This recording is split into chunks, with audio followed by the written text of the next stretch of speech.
Tathagata Gautam Buddha, doctor Babasaheb Ambedkar आणि मुर्ग्यांनी संरक्षित यांना अभिवादन करून त्यांनी मला इथपर्यंत आणलेले आहे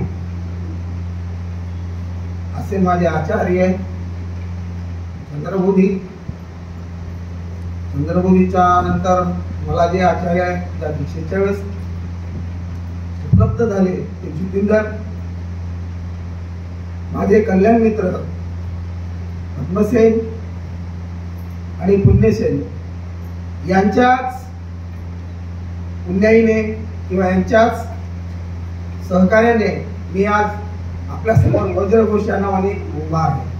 हा जो काही मला पैसा जो मिळालेला आहे ते केवळ त्यांच्यामुळे मिळालेला आहे. माझी मेहनत काय कमी असू शकते तो भाग वेगळा आहे, पण हे समजून घालून मला त्यांनी इथपर्यंत आणलेलं आहे. त्याबद्दल त्यांचे देखील मी पुण्यामोठन करतो.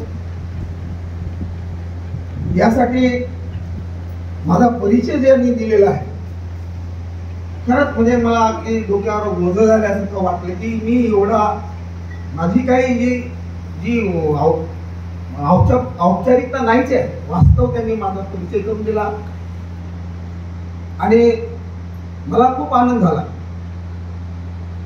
की ज्यांनी परिचय केला, जे संचलन करतात आणि प्रवचन मी देतो, आमच्या दोघांची दीक्षा एकाच दिवशी झाली. हे विशेष आहे. बऱ्याच कार्यक्रमात यापूर्वीचा जो काही बऱ्याच वेळेस कार्यक्रम झाले आम्ही दोघं जण सोबत असतो. लग्न लावण्याला देखील सहकारी आहे आणि असे हे सहकारी माझे मित्र विद्या घोष यांचे देखील मी या प्रसंगी आभार मानतो. मित्र हो, आज आहे 8 जून 2025. माझा जन्म होऊन माझा किंवा आमचे 3 बाळ या सेंटरची आता विद्या घोषांनी त्याचा उल्लेख केलेला आहे. मंगलबोधी, विद्या घोष आणि मी स्वतः वज्रघोष. आम्ही 1 वर्षाचेच आहोत. आज आम्हाला खाजगीरित्या दीक्षा दिलेली आहे आणि उद्या जे 9 तारीख आहे त्यांची त्या दिवशी आमची जाहीर दीक्षा झाली. म्हणजे हा वज्रघोष फक्त 1 वर्षाचा आहे.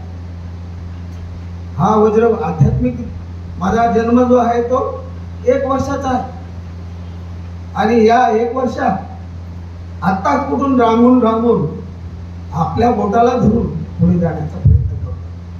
मला खात्री आहे की एखाद्या मुलाला, लहान बाळाला रांगत असताना, उभं राहत असताना जो काय आनंद होतो तसा प्रत्येकाला होतो.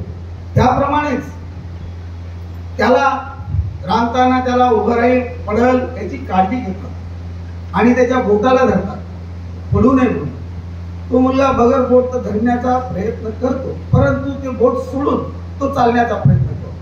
तसंच माझं देखील तसंच आहे.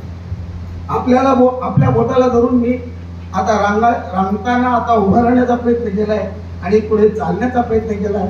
निश्चितच तुम्ही मला पडू देणार नाही ही मला खात्री आहे.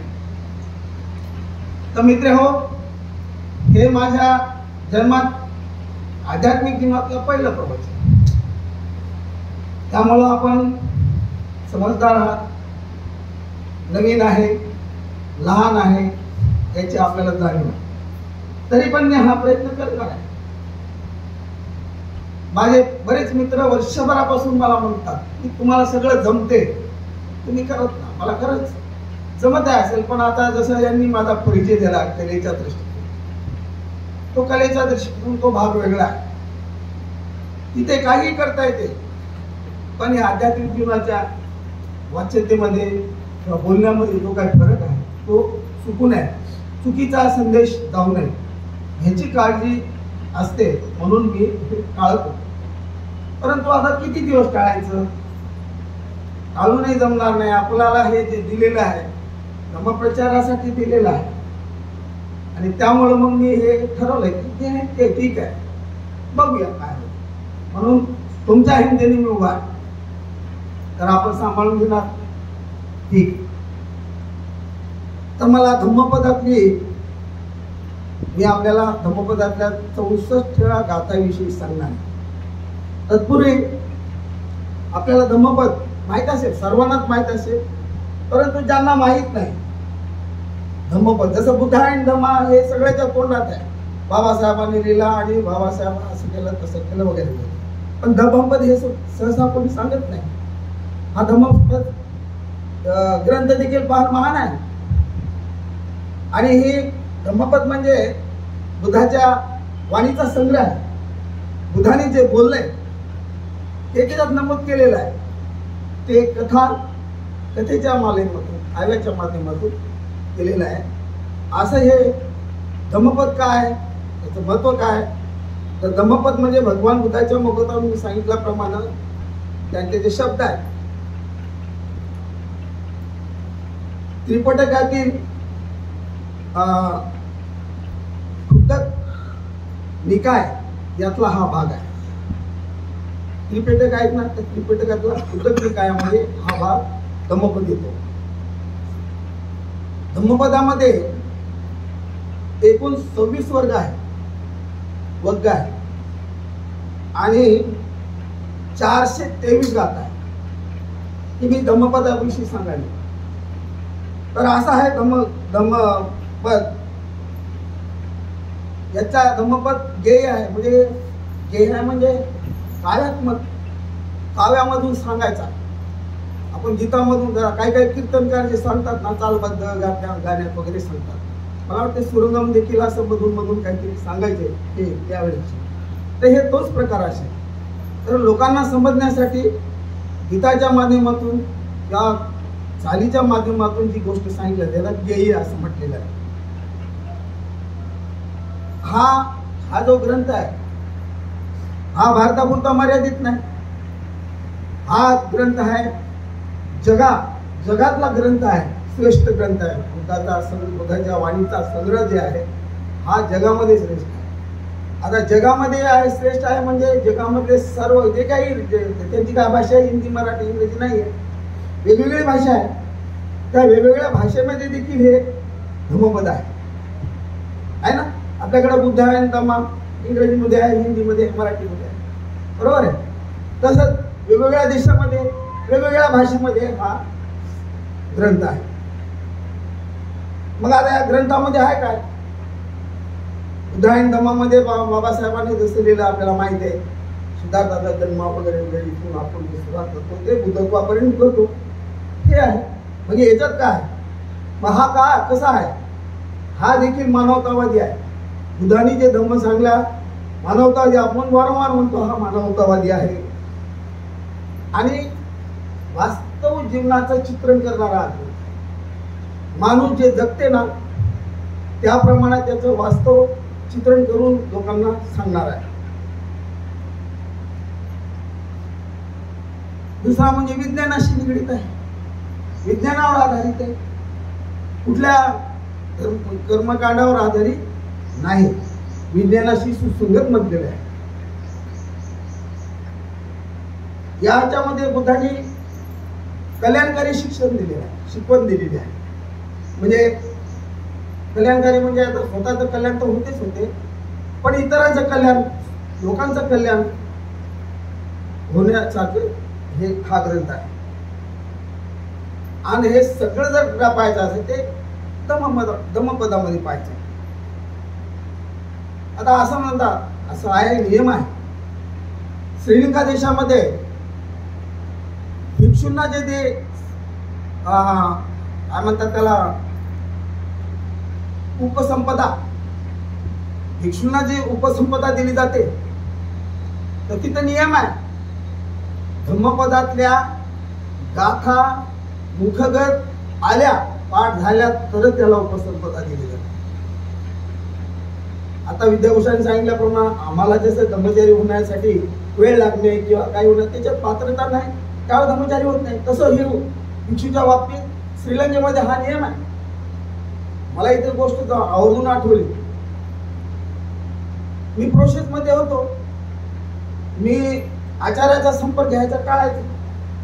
मला वाटायचं काय विचारतात की, जसं एखादा गुरुजी समोर विद्यार्थी सगळे जात नाही, काही भीत येत, तसाच मी एक विद्यार्थी, मी माझ्या गुरुकडे चंद्रपुरीकडे जायचं, मला सुचे सांगायचा आणि संपर्क ठेवा, जा तुम्ही काय करताय जा. मग मी गेलो एका दिवशी आणि गेल्यानंतर मला म्हणले काय चाललंय तुमचं. मी म्हणालो काही नाही, काय वाचन वगैरे, बाकीचं सांगलं वर्गाला जातो वगैरे, हे ध्यान करतो, हे सगळं आजच ध्यान करतो चांगलं आहे वगैरे वगैरे. आता हे सगळं निर्माण केलं, पण ठीक आहे, अभ्यास काय करता. मी म्हणलो बाबा उद्या आहे मस्त, आणि एखादं प्रसंगिक पुस्तक असेल ते वाचतो. मग तुम्ही गायक का, मला गाणी येते वगैरे. म्हटलं हो. मला वाटलं बरं आहे बाबा, गाणं म्हणायचं मोकळं आहे, मला एखाद्या गाण्यात म्हणून असं म्हणलं तर चांगली गोष्ट आहे, पण ते तसं नाही मिळत. या धम्मपदाची पहिली गाथा मला म्हणली ही गाथा तुम्ही पाठ करून यायची. हो. आता तिथं होच म्हणावं लागेल ना, हो का न हो, हो हो म्हणालो. मला म्हणले किती दिवसात करता. घेतला आठवडा, जे आठवड्याचं त्या आठवड्यात. अहो कशा जर मला ते गाथात पाठ होईना ना, गाली भाषेचे शब्द आता हे वाचून दाखवतो म्हणलं तरी येईना. मला ये ना बाबा, दुसऱ्याला येत असेल तर काही माहिती नाही. मी परेशान झालो. मग मला ते काही बरं आले, मी पाठही झालं, त्यांच्या समोर गेल्याची सगळं साफ. आता काय करा, फारच अडचणीत आलो. तर मला हे आठवलंय की उपसंपदा जी होती ती यासाठी श्रीलंकेला त्यांना धम्मपद गाथा पाठ आहे, त्यालाच ते उपसंपदा देतात. आता ह्या अविद्याचं महत्व आहे. धम्मपद ही भगवंतांनी दिलेली ही त्यांची वाणी आहे. ती वाणी ऐकून त्यांच्या वाणीने हजारो मानवांचा उद्धार झाला. हजारो, बुद्ध काळापासून ते आजपर्यंत आजही उद्धार झाले. काय उद्धार झालेला आहे.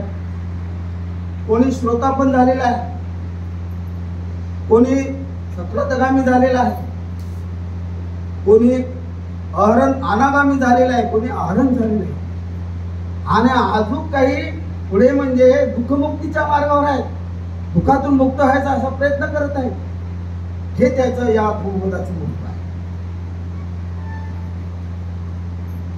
आणि म्हणून मला असं म्हणायचं आहे की या धम्मपदामुळे, या बुद्धाच्या वाणीमुळे आमचं सर्वांचं जीवन फुललेलं आहे. आज जे काही आहोत ते यामुळेच आहोत. आपल्याला बापाने जन्म दिला, मायने जन्मला, काहीच महत्वाचं नाही. या बुद्धाच्या वाणीमुळे आपला काही जो विकास होतो, आपण फुलून गेलो, आपली बाग फुललेली आहे. तर त्या बागेसंदर्भात मला बाबासाहेबांच्या विषयी एक काव्य सापडलं. तो कवी सहज म्हणते बाबासाहेबांच्या दृष्टीने बागेच्या संदर्भात बोलल्यानंतर ते काय म्हणतात. वर्ष हजारो नष्ट झाल्या कळ्या, वर्ष हजारो नष्ट झाल्या कळ्या, उमलण्यापुरी ती जिथे. वर्ष हजारो नष्ट झाल्या कळ्या, उमलण्यापुरी जिथे, बाग लावली बुद्धाची तू, बाग लावली बुद्धाची तू. बाबासाहेबांनी बाग लावली तू बुद्धाची, फुलली प्रतिभा फुले. बरोबर आहे, फुलले प्रतिभा. इंजिनियर झाले, डॉक्टर झाले आहे ना, रिसर्च करणारे संशोधक झाले, मंत्री झाले, काय नाही झाले ते झाले, ते फक्त बाबासाहेबांमुळे, की उगवल्यामुळे. बाबासाहेबांनी या बागेला पाणी घातलेले माळी समजू, त्या अशा बागे. मग आज बाबासाहेबांनी लावलेले ह्या बुद्धाच्या बागेत अनेक प्रतिभावान झाले, फुलले. मग हीच बाग बाबासाहेबांनंतर, हीच बाग बाबासाहेबांनंतर जर कोणी जर फुलली असेल, भारतातच नव्हे, ही बाग भारतातच नव्हे तर जगामध्ये सर्व राष्ट्रामध्ये बाग फुलवण्याचं काम उर्गेने संरक्षित यांनी केलेलं आहे. आज 48 राष्ट्रामध्ये त्रिरत्न बौद्ध महासंघाच्या माध्यमातून ही बाग कोणती आहे, जी आहे इथं आहे, नांदेडमध्ये सेंटर आहे, पुण्या मुंबईमध्ये जिथे कुठे भारतामध्ये आहे, तर ही बाग उर्गेन संघर्षामुळे विकलेली आहे. तर हे झालं धर्मपदाच्या संदर्भामध्ये. तर मला जो विषय दिलेला आहे, माझा जो विषय आहे, एका भिक्षूची कथा आहे. त्या भिक्षूचं नाव आहे उदाई. उदाई भिक्षू आहे आणि त्या उदाई भिक्षूला बुद्धाने जे उपदेश केलेला आहे ते या गाथेतून केलेलं आहे. आता ही गाथा मी पाली भाषेत आहे, वाचून दाखवण्याचा प्रयत्न करतो. याव जीवंती चे बालू पंडित पायी उपासती न सो धम्म निजानाती तब्बी सुपरस यथा. आता याचा शब्दशः अर्थ सांगतो. शब्दाला फुल झाल्याशिवाय तुम्हाला कळणार नाही किंवा मला कळणार. तर यात याव जीव पण याचा जर फोड केलेली आहे. याव जीव अप्पी. याव जीव म्हणजे जीवनभर आणि अप्पी म्हणजे सुद्धा. पंडित, इथं पंडित म्हणले तर पंडित म्हणजे शाणा माणूस. पाय रूपासती म्हणजे अगदी जवळ राहणे, सहवासात राहणे अशा अर्थाने. न विजानाती म्हणजे जाणत नाहीत. यथा ज्याप्रमाणे. इथं दब्बी हा शब्द आहे. आपला दब्बीवर सगळा हा विषय आहे. दब्बी म्हणजे पालीमध्ये दब्बी म्हणतात, आपण त्याला पळी किंवा चमचा म्हणतो. इथे ही दब्बी आहे. सुपरस म्हणजे वरण. पळी आणि वर्णाचा संबंध आहे. सुपरस्त म्हणजे वर्णाची चव, अशा प्रकारचा याचा अर्थ आहे. आता काव्य अनुवाद केलेला आहे. या गाथेचा पाली भाषेचा काव्य अनुवाद केला. काव्य अनुवाद काय आहे? जीवनभरी जरी मूर्ख असेल, जीवनभरी जरी मूर्ख असे, पंडितजनांच्या सहवासात जाणू शके ना धम्म कधी. माझ्यासारखा जाणू शके ना धम्म कधी.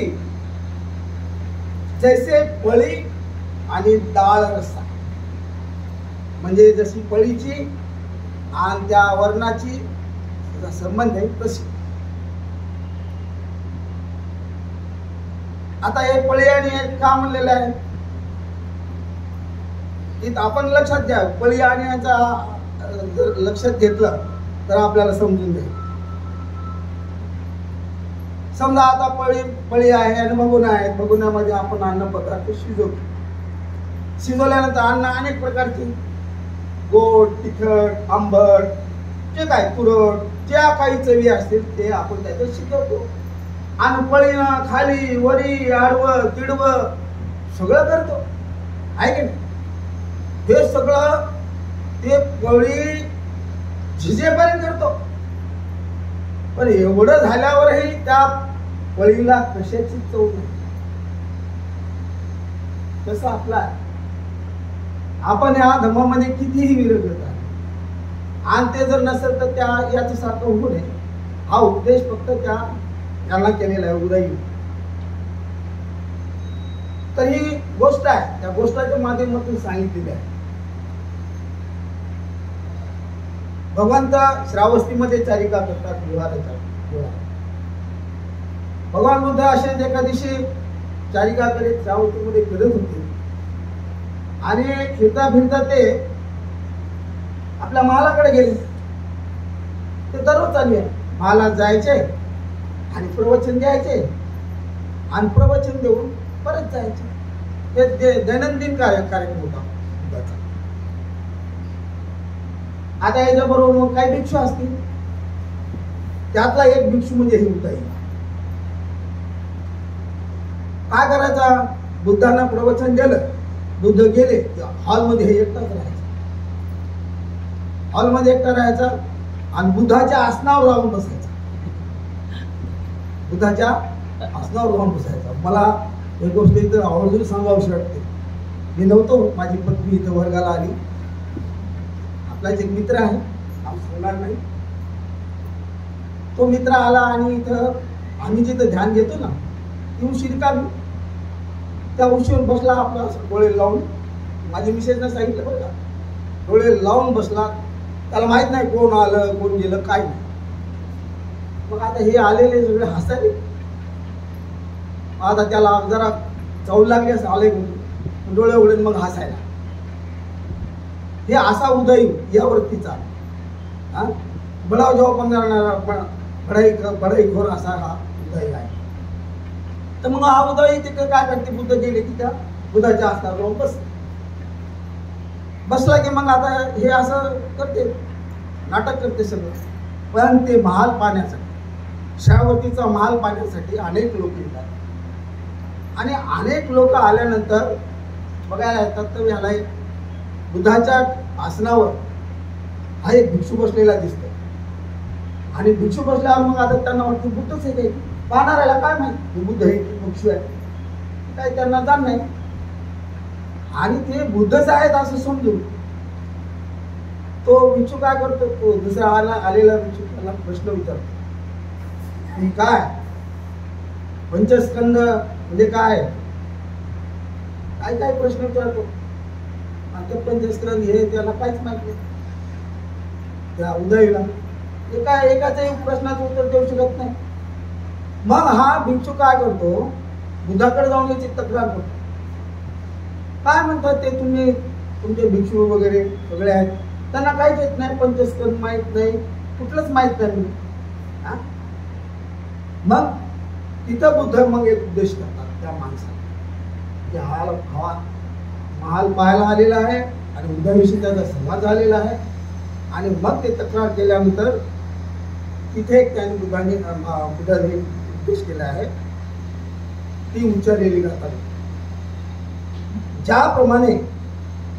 ज्याप्रमाणे एखादी पळी वर्णामध्ये कितीही काळ राहिली, तुम्हाला आधी सांगितलं कल्पना, कितीही काळ राहिली ती वर्णाचा स्वाद चालू शकत नाही.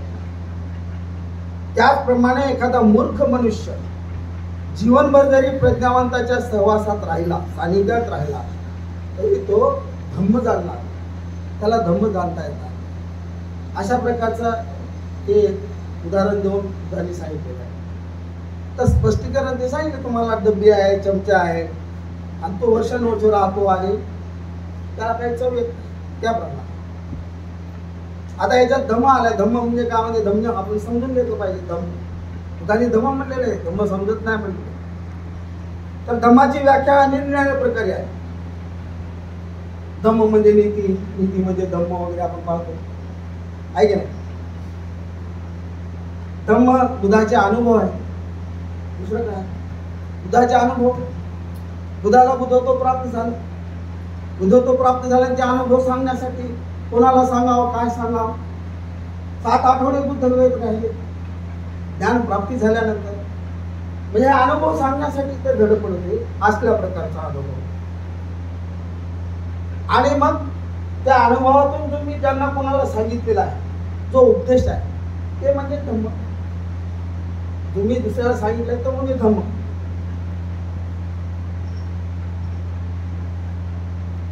आणि हे सगळे जगाला सांगलेले असे शिकवण म्हणजे बुद्धाचा धम्म. आता बोधिप्राप्ती झाल्यानंतर बुद्धाला प्रश्न पडला की बाबा मला हे प्राप्त झालंय, मग आता हे प्राप्त झालेलं मी कोणाला सांगितलं पाहिजे का नाही सांगितलं पाहिजे, ते त्यांना प्रश्न पडला. आणि म्हणूनच ते 7 आठवडे तिथं राहिलेलं. ज्ञान प्राप्ती झाल्यानंतर एकदम बाहेर पडले नाही. आणि मग विचार करू लागले, बाबा हे कोणाला सांगावं, कोणाला सांगावं की त्यांना कळेल काय, आहे की नाही. हा अनुभव कठीण आहे, खोल आहे, उच्च प्रतीचा आहे की नाही. तर्कशास्त्रावर आधारित आहे, सामान्य माणसाला कळेल काय. मग त्यांचं काय त्यांना म्हणजे प्रश्नच पडला की कसं करा. शेवटी ते असं म्हणतात, मनाशीच म्हणतात, हे जाऊ द्या मग, ते कोणाला समजत नाही तर काय सांगायचं, मी माझ्या पुरताच ठेवतो असंही म्हणतात. पुन्हा त्याच्या लक्षात आलं की मी ग्रहत्याग करून आलो, दुःखमुक्त करण्यासाठी आलो, लोकांना दुःखमुक्त करण्यासाठी आलो, मी दुःखमुक्त झालो, मी लोकांना केलं पाहिजे. हे असे विचार असताना त्यांना हे आता बुधाला हे जे काही सांगितलं तुम्हाला मी, जगातील एक लोभ आहे, द्वेष आहे, यांनी बरबटलेले आहे, अंधारात आहे आणि त्यांना सहज असेल कर्षित येईल का. आता आपल्याला येत नाही भावचक्र म्हणलं की कुठे येत नाही आपल्याला. हे भावचक्रात अडकलेले लोक आहेत. या सगळ्या गोष्टीमुळे म्हणजे थोडा त्यांना प्रॉब्लेम आला. पुन्हा विचार करतात आणि म्हणतात की बुवा नाही काहीतरी केलं पाहिजे. मग यांना ही अशी घालमेल, ही जी या बुधाच्या मनामध्ये असलेली घालमेल ब्रह्मसहपतीच्या लक्षात येते. ब्रह्मसहपती लक्षात येते की काय बुधाला बुद्धत्व प्राप्त झाले आणि ते सांगत नाहीत कोणाला. सांगितलं पाहिजे म्हणजे त्यांना तसं ते कळालं की वा बुद्ध घालमेल तर का करायले, का नको म्हणायले आणि आपला बुद्धा का ठेवतो म्हणायले, त्यांना कळालं ब्रह्मसहपती. आता सिद्धार्थाचा जन्माच्या वेळेस शिकत आहे ते आले, मग ते काय हत्याला वगैरे असं आहे याचा आधार. ते आले आणि त्यांनी काय केलं म्हणजे बुद्धाची धम्म शिकवण आहे ना, बुद्धानं जर हा धम्म, त्यांना प्रश्न पडला का धम्म सोडला, बुद्धानं जर हा धम्म लोकांना नाही सांगला तर जगाचा नाश, जग बुडून जाईल असं त्यांना वाटलं. आणि मग ब्रह्मपती बुद्धासमोर प्रकट झाले, बुद्धाला त्रिवार वंदन केलं. त्रिवार वंदन करून बुद्धांना म्हणाले की तुम्ही जो अनुभव घेतलेला आहे तो अनुभव जगाला सांगा, जगातल्या लोकांना सांगा, सजीवांना सांगा, असं म्हणून त्यांनी विनंती केली.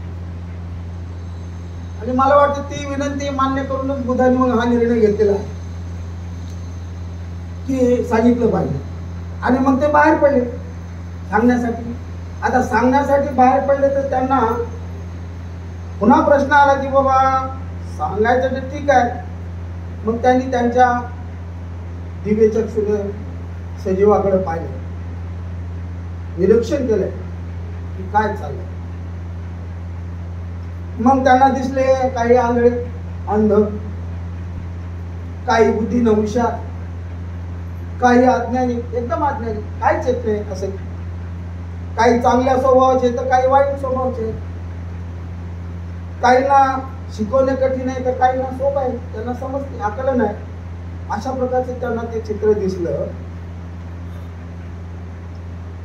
आणि असं म्हणतात की बुद्ध बाहेर पडल्यानंतर ते शिकवून देणार म्हणतात. समोरून एक तो कोणता तरी भिक्षू आहे ते जात होते आणि त्यांना ते सांगणार होते म्हणे. सांगणार म्हणले तर आता ते निघून गेला, रस्ता ओलांडून गेला, आता कुठे जाणार. मग असं म्हणतात ते दुर्दैवी झालं. बुद्धानं पहिलं उपदेश त्याला केला असता, तो जगात प्रसिद्ध झाला असता. त्यानंतर ते पुन्हा इथे पुन्हा एक मला अडचण आली नंतर याच्याबरोबरच सांगतो मी. पुन्हा मग ते उत्तक रामपुत्र ते गुरु, बुद्धाचे गुरु, ज्याने काल एक निर्णायकाला मला 7 ध्यान वगैरे आणि त्यांनी 7च्या नंतर ध्यान शिकवले, असे हे दोघं जण. तर हे त्यांचे गुरु, त्यांच्याकडे त्यांनी पाहिजे आणि ते नाहीच जगात असं कळालं. आता ही गोष्ट मी नाट्यचं प्रवचन ऐकलं, प्रस्तावना ऐकली आणि त्यांचं पहिलं दृष्टी, सम्यक दृष्टी हे पाहिलं आणि मग असं पुन्हा चंद्रबोधीकडे गेलो. आता चला म्हणून मला माहीत झालं आता चंद्रबोधीला मी बोलू शकतो. हा काढसाने गेलो. मला म्हणले केला अभ्यास. हो कशाचा केला? तुला आता आर्याश्रम मला सुरू केलं. पहिली प्रस्तावना वगैरे ती पाहिली, मला आवडली. आणि समुद्रदर्शी सुद्धा कळाली. काय कळाली इथून सुद्धा काय कळायला आता काय. मग मी सांगितलं की बुद्धाला बुद्धत्व प्राप्त झालं आणि मग ते पुन्हा उपदेश घ्यायला निघाले. आणि निघाल्यानंतर मग त्यांना कळालं की ते भिक्षू आला, ते काही ते त्याला काय सांगण्यात नाही आलं, ते निघून गेला. मग त्याचे गुरु होते, गुरु मेले म्हणून कळालं. मला म्हणले त्याला कोण सांगितलं? सांगितलं वाचून काय ना बुद्ध वाचून काय आलं म्हणजे नाव वगैरे. बघा म्हणजे काढायला लावला मला मोबाईल. बघा म्हणले तर पुन्हा गोर सांगितलं त्यांना ते 2 मिनिटे मोबाईल काढला.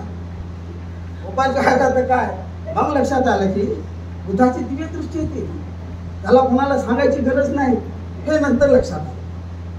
ऐक नाही तर तसं ह्या दृष्टीनं माझा तशी एक हसगत झालेली आहे. मग आता ते बुद्ध ते नाही म्हणल्याने ते गेले आणि मग त्यांच्याबरोबर साधनेला बसलेले. आपण पंचम वर्ग म्हणतो ना, 6 वर्ग म्हणजे 6वा जो व्यक्ती आहे ते सिद्धार्थ म्हणजे ते बुद्ध. हे 6 जण होते. हे 6 जण डोंगेश्वरीतून त्या नदीकडे निरंजनाकडे आलेले आहेत. आणि मध्यम मार्गाचा स्वीकार सिद्धार्थाने केला. सिद्धार्थाद्वारे बुद्धत्व प्राप्त झाले. आणि मध्यम मार्ग स्वीकारल्यानंतर हे 5ही जण नाराज झाले. आता ते पुढं हे माग त्याच्या सिद्धार्थाच्या त्याला म्हणाले काय बेकडे आहे, असं आहे तसं. आणि त्यांच्या शरीरात काहीच राहिलेलं नाही, उत्साह काय अवसानच राहिलेलं नाही, पाठ पोट एक झालेलं आहे. त्यांनी मनामध्ये केलं की मी ग्रहत्याग केला, एवढा मोठा राजरोग सोडून मी इथं बाहेर पडलेलो आहे आणि मी इथून समजा माझं भलं वाईट झालं तर मग काय फायदा आहे, माझा हे सगळं करून काय फायदा आहे. म्हणून त्यांनी मग मार्ग स्वीकारला, हे त्यांचं मत आहे. पण यांना कुठं कळायला, त्यांना कळणार हे काय कोण सोडून आले काय दुसरे कोणते उपास काय त्याचं काही जास्त थोडा माहित नाही. परंतु सिद्धार्थ या दृष्टीने आले. आणि मग सिद्धार्थाने त्यांना खीर दिली.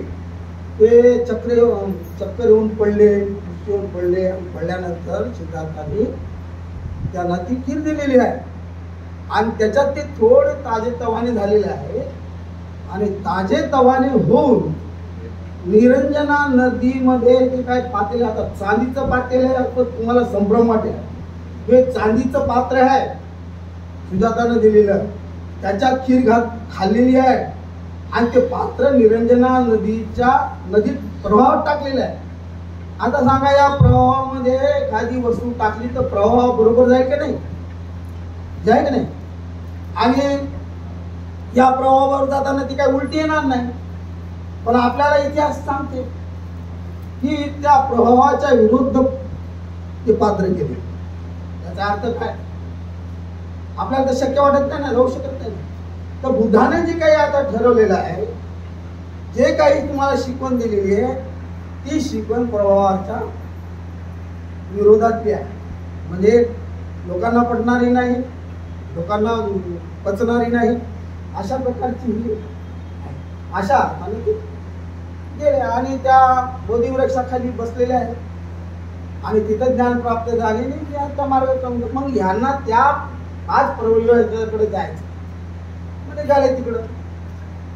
आता निघाल्यानंतर यांना काय बुद्धत्व नाही, काय नाही, यांना काय कळाले की सिद्धार्थ तसाच आहे, बघे कपडे घालून आला असं म्हणायचं.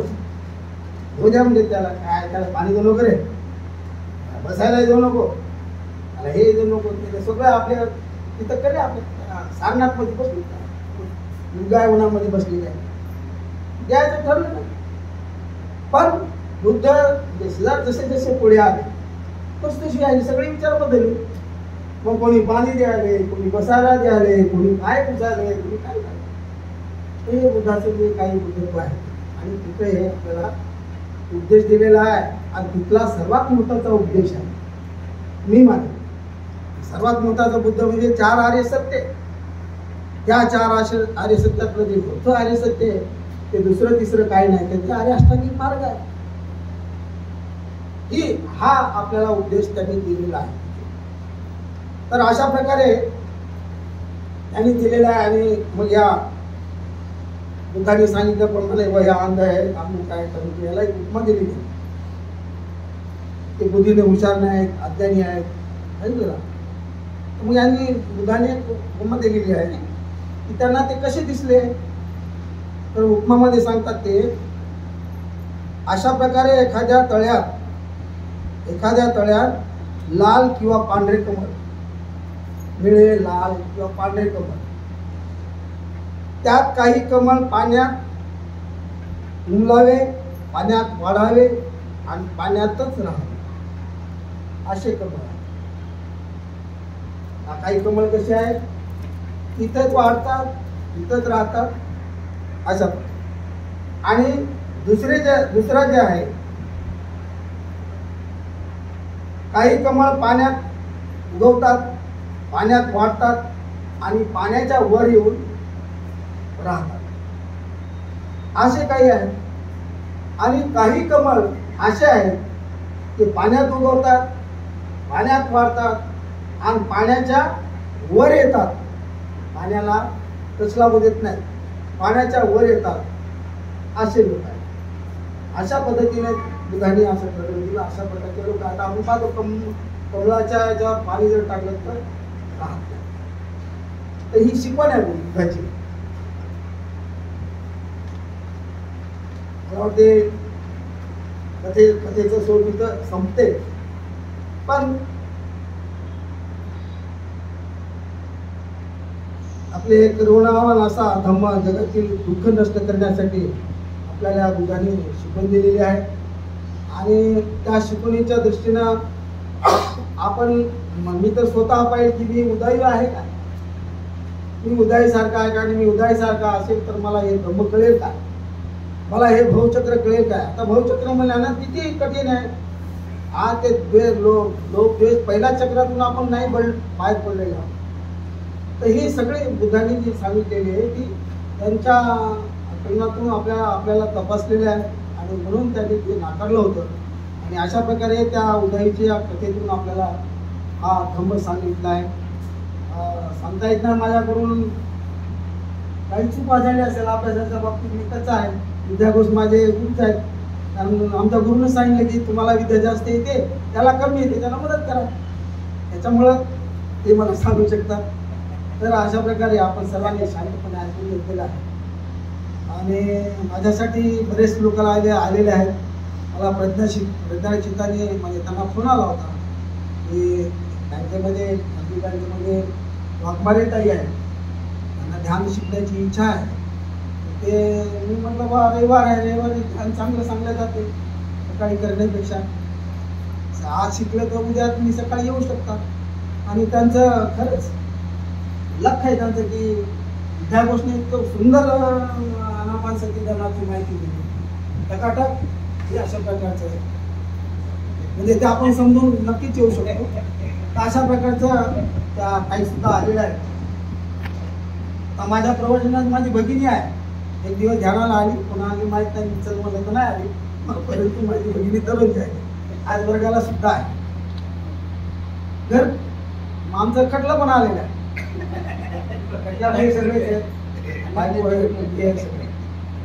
तर ह्या सर्वांचं माझ्यासाठी माझ्यावर जे काही थोडी बहुत श्रद्धा असेल असे श्रद्धाळू आपण धर्ममित्र आहात, धर्मसहाय्यक आहात. तर मी सर्वांचं या निमित्तानं पुण्यानुमोदन करतो, आभार मानतो आणि इथेच थांबतो. जय भीम.